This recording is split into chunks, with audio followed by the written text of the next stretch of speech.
Abrimos el programa con una nueva clase magistral. Tenemos el enorme placer de presentar a Melina Furman y Gabriel Gelón, autores del libro Ciencia en el Aula. Muy bienvenidos. Nos aplaudimos. Hola.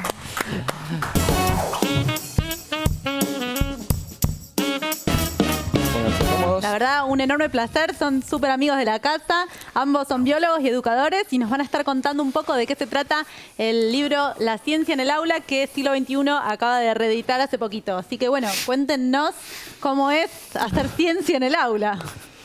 Bueno, el gran espíritu del libro es buscarle la vuelta, buscar estrategias concretas para llevar ese espíritu tan preguntón, curioso y al mismo tiempo crítico y riguroso que tiene la ciencia, ¿no? De qué manera las actividades que podemos hacer con los chicos y también con los profes, ¿no? Porque este libro lo venimos usando mucho en formación docente. Cómo generar oportunidades para desarrollar el pensamiento, para trabajar con las preguntas, para pensar buenas maneras de responderlas, para trabajar con datos. Tal vez lo que más nos guía es pensar en cómo sabemos eso que sabemos, ¿no? A veces pareciera que en el aula el conocimiento científico se presenta como, bueno, vino del plato volador, ¿no? Lo sabemos desde siempre y lo contamos, ¿no? Un profe se para y se lo cuenta y los chicos lo escuchan, lo resuelven en algún texto y ahí se acabó.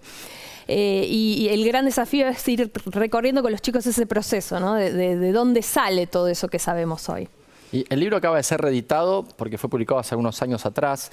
Sí. ¿Qué dirías que cambió desde la publicación del libro hasta el día de hoy en la enseñanza de las ciencias en la Argentina, por lo menos donde ustedes conocen? Al reeditarlo dijeron, bueno, ahora hay que destruir, hay que hacer todo de nuevo, etcétera, etcétera. Tenemos que subir esa montaña. Y no. La verdad es que muchas de las cosas que habíamos pensado y habíamos escrito en ese momento siguen siendo válidas en este momento. Claro.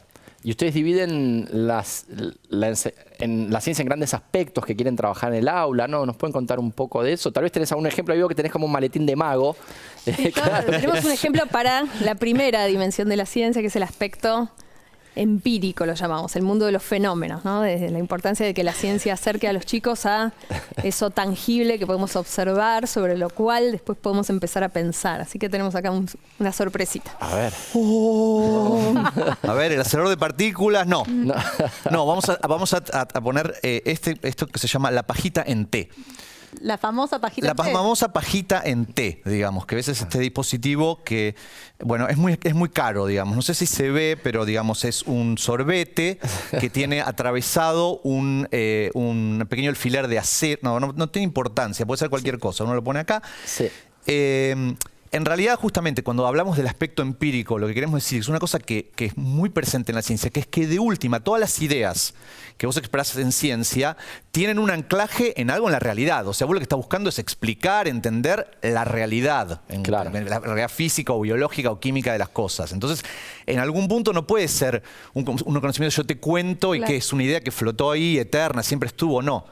Alguien tuvo que haber armado esa idea a partir de algo que fue de alguna manera observando o manipulando.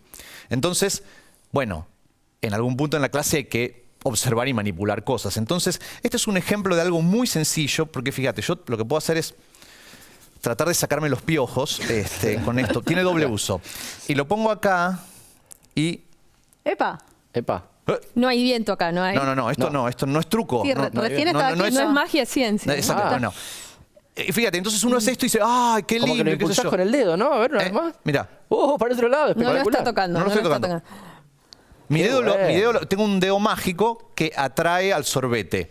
Entonces, a ver, frente a esto, vos llevas esto a un aula, ¿no? Traes la sofisticación de la ciencia al aula y en realidad que tenés dos alternativas acá, tenés dos caminos, el equivocado y el correcto.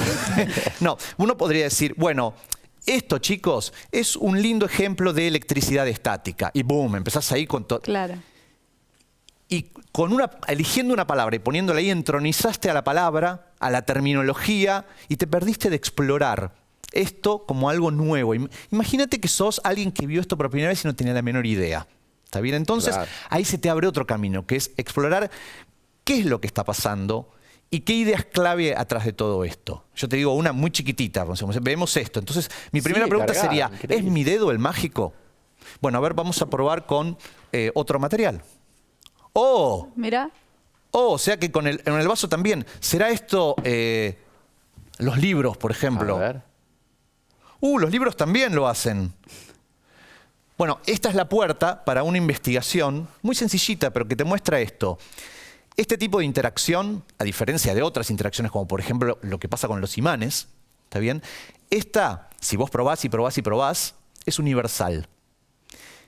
Si se llama electricidad estática, no importa. Claro. Lo importante es que esta es una propiedad esencial, como otras que hay que ir entendiendo y que no están, o sea, están al alcance, vos lo podés hacer. Un chico en un aula puede hacer todo esto y ver que ¿Con madera efectivamente... también pasa? ¿Cómo? ¿Con madera también? ¿Viste? Ahí está. Hay A ver, que yo probar, yo soy claro. físico, pero me agarró la A ver, duda. Porque digo, agarré- No es algo de madera, ver. esto, Cualquier bueno. cosa, mirá vos. Mirá. No, y me sorprende Y no es que que- siga cargada. O sea, la hiciste en tu pelo un rato y tenés un pelo muy cargado de electricidad. Bueno, esa es otra pregunta. ¿Cuánto dura, ¿Cuánto no, dura? el efecto? Y Claro. ahí Pero Pueden hacer hay todos algo en sus casas. A mí eso me gusta, claro que ya con lo que Gaby les acaba de mostrar, pueden probar en sus casas, pueden probar de las 1000 formas y pueden contarnos en redes sociales a ver qué preguntas tienen, ¿sí? ¿Qué preguntas se Claro. hacen? Y siempre trabajamos con los profes. No es que no haya nunca que nombrar a la electricidad estática, pero hay que hacerlo al final, ¿no? Siempre, nuestro lema es, para mí hay que ponerlo tipo pasacalle, fenómeno, idea, entender, y después le pongo nombre, como la frutilla del postre. A veces en la clase hacemos justo al revés, ¿no? Empezamos con qué es la electricidad estática y la defino, y después con un poco de suerte muestro un poquito de qué se trata. Acá el desafío, y no es tan difícil, es dar vuelta a la ecuación, ¿no? Empezar por el Tiene que ver con fenómeno. cómo hacen ciencia los científicos y científicas en sus laboratorios, ¿no? O sea, no es que primero le ponen nombre a las cosas y después las tratan de entender. Porque en Primero, cuanto uno metió el nombre, obtura, ¿no? La curiosidad, la comprensión. Claro. Y algo que trabajamos mucho con Gaby es que no solo hay que hacerlo con materiales físicos, ¿no? Uno también lo puede hacer incluso desde el relato o el trabajo con un texto, sobre todo usando la historia de la ciencia. ¿Cuáles fueron esas grandes preguntas, ¿no? que Claro. se hizo la gente? ¿No? O sea, un cuento que nos gusta mucho con Gaby es el de Beaumont, no sé si lo escucharon nombrar, si no les pido que lo busquen. William Beaumont, un médico del ejército estadounidense, 1825, donde lo llaman un día y le dicen, William, hay un herido de bala, tenés que venir rápido a salvarle la vida. Y él lo trae a su casa, lo cuida, le salva la vida. Este herido se llamaba Alexis San Martin y lo tiene durante un tiempo. Y aprovecha que le quedó a el herido un agujero de bala que nunca se le termina de cerrar para empezar a hacer experimentos sobre cómo funciona la digestión. Vieron que parece que uno, desde siempre sabemos que el estómago rompe la comida y hace kilo, el intestino, y todo eso lo aprendemos medio de memoria, ¿no? Sin entender. Y entonces lo que aprovecha hacer Beaumont con Alexis San Martín es aprovechar ese agujerito para ver qué le pasaba a la comida cuando estaba dentro de la panza. Es como muy morboso y por eso funciona muy bien con los chicos. Claro, Y entonces que con les un encanta. hilo iba metiendo pedacitos de comida, pan, queso, carne, de lo que se les ocurra, sacándola y viendo si el estómago lo transformaba en otra cosa, que era una de las cosas que se suponía, o lo picaba chiquitito, que era la otra hipótesis alternativa. Entonces los cuentos nos sirven también para traer esta dimensión de la realidad al aula, incluso cuando a veces no tenemos la pajita. Claro. Y eso para nosotros es re importante porque sabemos que en muchas escuelas por ahí no están los recursos, pero sí está la cabeza y sí está la inventiva para empezar a trabajar estas cosas. Ojo que no es el cuento por la anécdota en sí, que puede ser morbosa, puede ser muy linda, puede haber romance, puede haber de todo, digamos, pero es que el relato histórico te da la oportunidad de contar cómo fue el experimento, qué preguntas se hicieron, qué observaciones. Entonces vos no estás haciendo la observación, no estás haciendo el experimento, pero te lo imaginás porque te cuentan qué es lo que vio, qué es lo que no vio, qué vio primero, qué vio después, qué pasó y qué conclusiones sacó, De hecho, cuáles vas parando, ¿no? Digamos, Vas parando y les tirás la pelota a los chicos. Bueno, y a ver si Claro. vio esto, salió la comida toda que tenía otro olor y otra forma. ¿Qué concluyó? ¿No? Uno tira los datos y lo piensa. Son oportunidades para pensar. Yo creo que el gran termómetro es si los chicos están pensando, están entendiendo en profundidad o solo están recordando cosas que entienden más o menos. Ahí está como la gran... ¿Y cuál es la repercusión del libro? uf, bestseller. no damos abasto. Igual, si alguien desea comprarle todo, lo que recomiendo es esto. Lean el libro, digo, porque en la película hay muchas partes que no salen y la actriz que hace de Melina no es tan linda como Melina. Entonces, en realidad, yo recomiendo fuertemente leer el libro, Y digo. esto es un ejemplo de cómo la ciencia trabaja la dimensión empírica que ustedes Sí. llamaban, pero también hablan de dimensión metodológica, de la dimensión antiintuitiva, de la dimensión social. ¿Puedes darnos algún otro ejemplo de cómo trabajar estas otras dimensiones de la ciencia? Bueno, la dimensión metodológica con historias como la que yo recién les contaba, y hay un montón de otras en el libro, un poco como cuáles fueron los experimentos clave de Lavoisier, que es el padre de la química, y encontró un poco como el aire no era solo una cosa, sino un montón. Lo que hacemos es, a través de historias, por ejemplo, es tratar de rescatar como esas grandes partes de lo que en la escuela se llama el método científico, pero que en realidad no es ni tan único, ni tan ordenadito, y es esto de, bueno, ¿cuál fue la pregunta que se hizo? Trabajar con los chicos con, bueno, si vio todo esto, ¿qué conclusiones habrá sacado? Hay un montón de ejemplos en ese sentido, y también hay una dimensión súper importante que es la dimensión social de la ciencia, ¿no? La ciencia como empresa humana donde hay gente peleándose, amigándose, haciéndose preguntas de a muchos, pensando de a muchos. También hay muchas actividades en ese sentido, por ejemplo, como armar un debate con los chicos.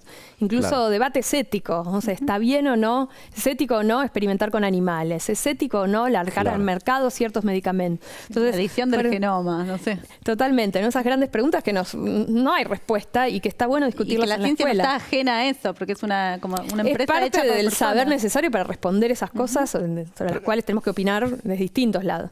Es que en el fondo, si estás haciendo un debate, vos estás practicando una habilidad que es fundamental para el pensamiento científico. Entonces, no es ajena al aula, aunque por ahí el debate no sea científico. Podés hacerlo científico, pero si no lo es, igual hay cosas, es como cuando decís, bueno, estoy haciendo cosas matemáticas que también es un pequeño cauce de agua que va a contribuir, es un tributario del gran pensamiento científico. Claro, bueno, ¿por qué decís lo que decís? ¿No? ¿Cuáles son sus evidencias? ¿No? ¿En qué te estás basando? ¿Cómo te diste cuenta? Esas cosas que además no hace falta hacer un debate rearmadito para eso. Es como empezar a meter esas preguntas en las charlas en el aula. El otro gran aspecto que nos preocupa mucho, nosotros lo llamamos el aspecto abstracto, que tiene que ver justamente con, bueno, el empírico es, viste, las cosas, cuál es la evidencia, pero la ciencia construye edificios súper abstractos y algunos son de la galera en algún punto. O sea, una invención muy alocada. El hecho de que existan átomos, por ejemplo. Nadie vio un átomo. El hecho de que la Tierra sea redonda. Que sea redonda, que gira alrededor del Sol, son cosas bueno, eso ahora ya se ve, pero claro, mucho tiempo fue una locura. No, es que cuando ya lo sabíamos, pero sin lugar a dudas, cuando era imposible verlo. O sea, hay muchas cosas que las sabemos, aunque están muy lejos de lo que nosotros podemos percibir. Y eso se debe justamente a que la ciencia propone mirar con el ojo de la mente. Esa parte es bastante difícil de enseñar en el aula. Requiere mucha abstracción, mucho bagaje teórico y esto, que es algo que es medio raro, porque vos te están proponiendo cosas que existen, pero realmente no puedes constatarlas con tu sentido de ninguna manera. Claro. Y bueno, ese es un aspecto que también proponemos. La historia de la ciencia, de nuevo, ahí te ayuda un montón y estamos preparando con Meli algunas otras herramientas, quizás otro libro, digamos, con herramientas específicamente para que es un aspecto bastante dificultoso en el aula. Tenemos que ir cerrando. Me gustaría hacer una última pregunta, que es, ¿cómo se hace ciencia sobre la enseñanza de la ciencia? ¿Cómo se evalúa si un método sirve o no sirve? ¿Ese tipo de cosas hacen también? ¿Se está haciendo en la Argentina? Nosotros hacemos eso hace muchos años porque parte de enseñar a ser científicos implica hacerlo, ¿no? Mirar las clases con ojos preguntones. Y hay mucho que se viene haciendo sobre, bueno, enseñar a los chicos con cierta estrategia versus las clases tradicionales y ver qué aprendieron, cuánto dura eso que aprendieron, ¿no? Suponete, hicimos un estudio de, bueno, cómo aprendían los nenes chiquititos sobre una pregunta de la vida cotidiana, pensar un experimento, ¿no? Bueno, ¿cuánto tiempo necesitan trabajar y cómo para aprender los nenes de tercero o cuarto grado? Si vas al año siguiente y les das un tema nuevo, ¿lo siguen pudiendo hacer? Bueno, de eso hacemos un montón y por eso hay muchas... Yo creo que se sabe muy bien cómo llevar este espíritu más científico al aula y el gran desafío que tenemos ahora es cómo hacerlo y cómo hacerlo en la gran escala. Claro. Bueno, qué lujo, ¿eh? Qué hermosa clase. La verdad, sí. Increíble. El libro está sobre todo dedicado a docentes, ¿no es verdad? Pero yo lo recomiendo a absolutamente todo el mundo. Te vuela la cabeza, te cambia la manera de pensar y también está muy bueno como cómo enseñar ciencia a los hijos también. Así que, ojo, cualquiera puede leer La ciencia en el aula, está buenísimo. Está bárbaro. Yo empecé a leerlo ya, confieso, y también me atrapó muchísimo. Queremos nombrarlos Ya miembros. Ya son. Son Pero Gaby y bueno, Meli, queremos hacer un pequeño diríamos. homenaje regalándoles una remera a cada uno para que sean miembros de la liga también. Bueno, y nosotros trajimos el libro. Y para ustedes regalar. trajeron el libro. Intercambiamos. Intercambio de rehén. Para Dale. Ange, porque Andy ya lo Todo a la pasó. vez. Hacemos un intercambio. Cuidado, Perfecto. cuidado. Ah, Ahí está. Ahí está. Bueno, me lo quedo. Muy bien. Bueno, qué lujo, che. Bueno, muchísimas gracias. Y bueno, esperamos verlo muchas veces más. La gente no sabe, pero Gabriel es un excelente contador de historias. Ya vas a venir a contar historias. Por favor, me Porque- muero, sí. Yo Ah, perfecto. Se Te puso pone la la camiseta ¿Soy de la liga literalmente. o no soy de la liga? Te pusiste la camiseta de la liga literalmente. Bueno, esperamos escuchar tus historias en fogones, tal vez, en algún campamento. En algún Y si no, acá en la liga. campamento, ciencia. Pero bueno, nos vamos a un corte y enseguida volvemos con más La Liga de la Ciencia por la televisión pública argentina. Es nano, es mega, la liga de la ciencia es